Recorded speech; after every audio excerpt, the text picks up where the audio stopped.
যারা প্রচন্ড শত্রুতায় ভুগছেন তাদের জন্য এই ভিডিওটি আজকে আমার আনা। সেই শত্রু আপনার পাড়া প্রতিবেশী হতে পারে, অফিসে হতে পারে, রাজনৈতিক মহলে হতে পারে এবং কর্মস্থান বা কর্মস্থলে হতে পারে। যে কোনো জায়গায় যে কোনো ধরনের যে কোনো পরিস্থিতিতে আপনার শত্রু হতে পারে। সেটা এমন ভাবে আপনাদের শত্রুতা করছে যে যার বিরুদ্ধে আপনারা কিছু করতে পারছেন না, যার জন্য জীবনে মানে বাঁচার ইচ্ছাটুকু চলে যাচ্ছে।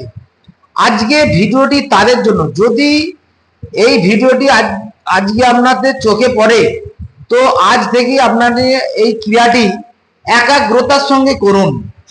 কি করবেন? মঙ্গলবার দিন মাটির প্রদীপ কিনে নিয়ে আসবেন এবং মঙ্গলবার দিনই ওই প্রদীপটিকে জ্বালাবেন।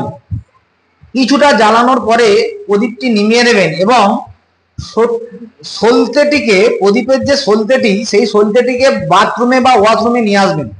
নিয়ে এসে আপনারা জুতো দিয়ে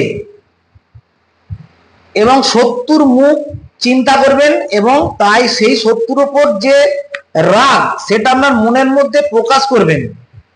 করে সেই জুতো দিয়ে আপনারা ওই সলতেটিকে আঘাত করুন এবং এই ক্রিয়াটি কিছু সপ্তাহ করুন। দেখবেন শত্রু আপনার থেকে শত্রুতা করা ভুলে গেছে এবং সঠিকভাবে, সঠিক নিয়মে এবং একাগ্রতার সঙ্গে যদি আপনি করতে পারেন, আমি কথা দিচ্ছি যেভাবে আপনার উপর শত্রুরা ক্ষতি করেছিল, দেখবেন তারা নিজেদের বিপদে সম্মুখীন আস্তে আস্তে হতে আরম্ভ হয়ে যাচ্ছে বা হচ্ছে।